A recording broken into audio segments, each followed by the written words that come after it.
Boa noite, pessoal.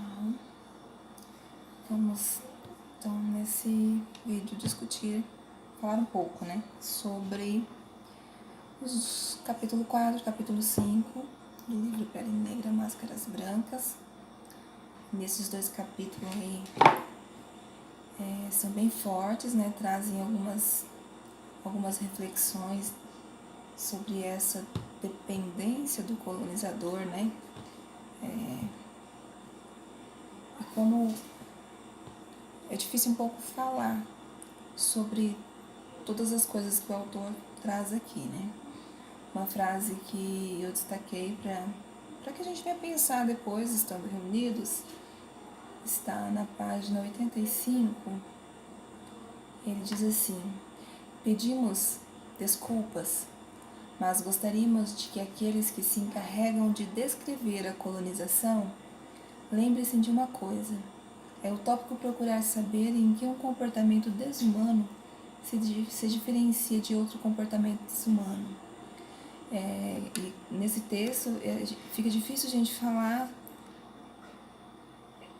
dizer como diferenciar essas minorias, né? Porque por horas eu estou numa minoria pobre, por horas eu sou uma mulher, por horas eu tenho aquela interseção, né, do qual o Gomes traz, né, de ser mulher, de ser negra, de ser, né, traços de fenotípicos, de ser pobre.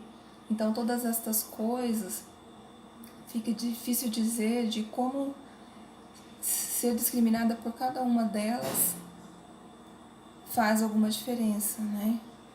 Qual delas seria mais dolorosa? Então, pensando nisso e estando nessa posição, eu ainda não sei discutir sobre isso, não consigo. É interessante tentar pensar, mas ainda não encontro palavras adequadas para falar sobre isso de uma forma, né? Então, assim, esse pedido de desculpa é meio que difícil de entender, né? De pedir para quem fala sobre a colonização lembrar disso, né? Dessa utopia de...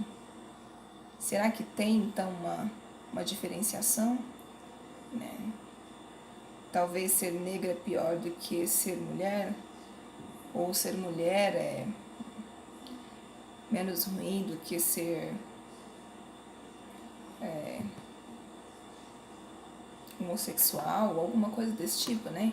Então, assim, eu não tem como descrever esses fatores, mas é muito interessante o autor trazer isso para a discussão, trazer isso para marcar a importância de dar espaço para isso, discutir essas coisas, né? Depois, na página 87, ele ainda vai falar, ó, cada um dos meus atos atinge o homem, cada uma das minhas reticências, cada uma das minhas covardias revela o homem. Ou seja, então, assim, quando a gente se omite diante de algumas coisas também, né, como eu reforço, às vezes, essas colonizações, essa separação de classes, né.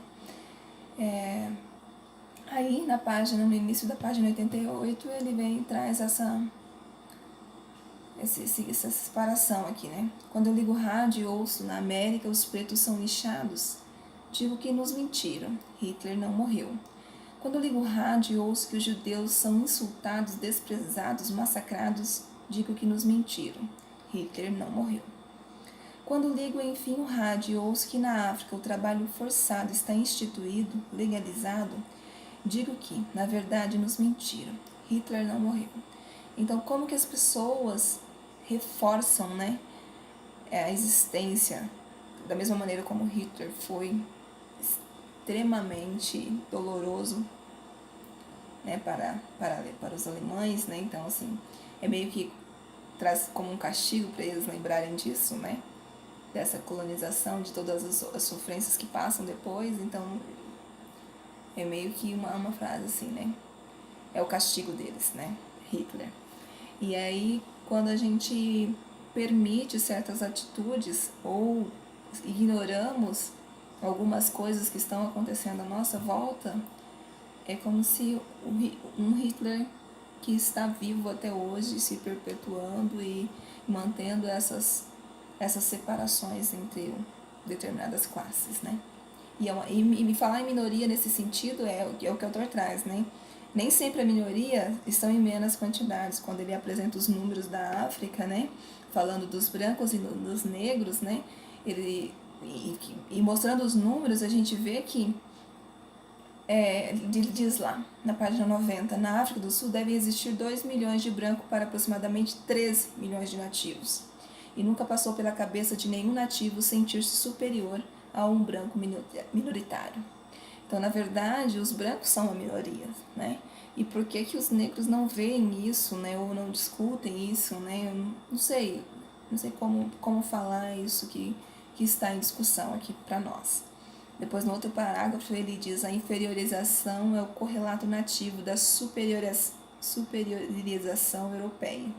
Precisamos ter a coragem de dizer: é o racista que cria o inferiorizado. E essa frase, esse dito dele aqui, né, que o racista que cria é o racista que cria o inferiorizado, não sei. Não sei se eu concordo ainda, ou não sei se eu consegui compreender o que ele quis trazer aqui pra gente, tá? Mas é interessante pensar, espero que a gente tenha a oportunidade de discutir isso quando nos reunirmos.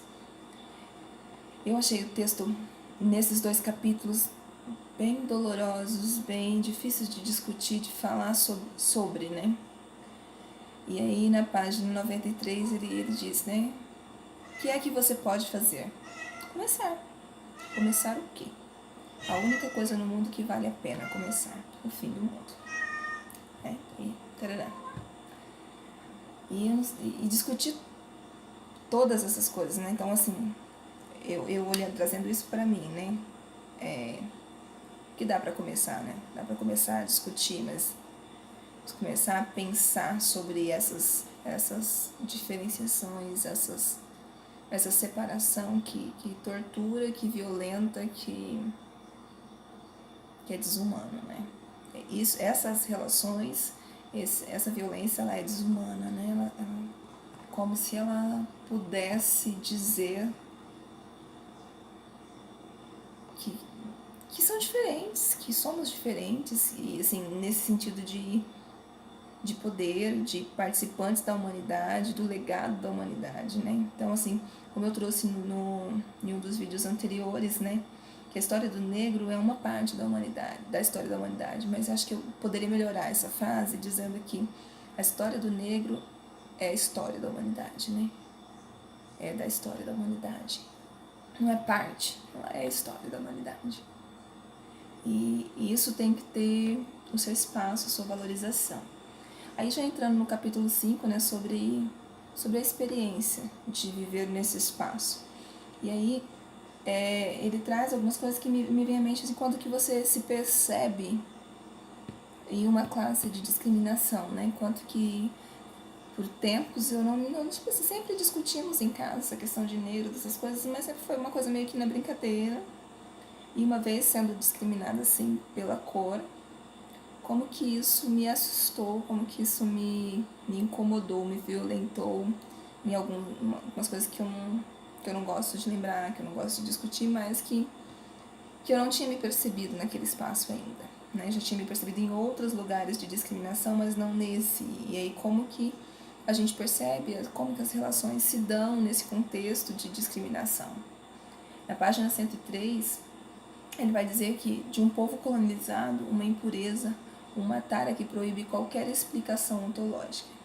Pode-se contestar argumentando que o mesmo pode acontecer a qualquer indivíduo, mas na verdade está se mascarando um problema fundamental. Então, novamente, ele volta a falar sobre esse desejo que vai proibir qualquer explicação ontológica, né? Qualquer explicação para isso.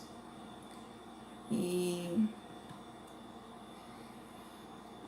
discutir sobre isso, né? Que às vezes isso é nos apresentado como quando a gente vai falar do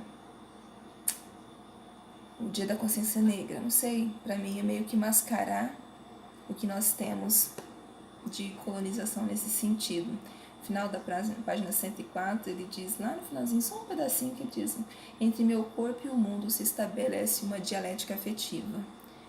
E assim, são partes do texto que foram marcando, e eu fui destacando porque, não sei, são as partes que me tocam, que mexem comigo. Depois, no final da página 105, já no rodapé, nota de rodapé, ele traz: no trem, o branco deixava poltronas livres ao redor de Fanon para não se aproximar muito de um preto. Né? Então ele falava ali de ter 2 poltronas ao lado dele, justamente para que o branco não queria se aproximar dele, mesmo ele discutindo com a elite sobre muitas coisas. A discriminação, ela acontece e não dá para fechar os olhos mais, né? Página 106, já no meio da página, ele traz que queria simplesmente ser um homem entre outros homens. Gostaria de ter chegado puro e jovem em um mundo nosso, ajudando a edificá-lo conjuntamente. E aí a gente vê que essa separação, ela não permite essa construção conjunta, essa exploração dos benefícios, bem como o melhoramento, né, a construção, a valorização de algumas coisas em conjunto entre todos os indivíduos. Ele vai discutindo sobre toda essa experiência de ser negro, né? Nesse capítulo ele é bem difícil e ele traz vários textos meio que poéticos, mas uma poesia dolorosa, eu acho que meio que sofrimento, né? E tem muitas que eu gostaria de discutir, tem um peso muito grande, mas que o tempo é curto para nós falarmos. Eu espero que na aula a gente consiga discutir tudo isso, né? Depois, na página 118, para os brancos, de certo modo, os negros asseguram a confiança na humanidade. Quando os brancos se sentem mecanizados demais, voltam-se para os homens de cor e lhes pedem um pouco de nutrientes humanos, né? Então, ele falando da necessidade de voltar algumas coisas que se necessitam do negro, né, para que essa relação de colonizador-colonizado se estabeleça, né? E como que por vezes isso chega a um ponto de se pensar, né? Por que o negro não discute essa questão? Ou seja, como que se estabeleceu um domínio tão forte, de maneira que o negro não sai dessa posição de colonizado, né? Não sei, talvez eu não esteja usando as palavras adequadas, mas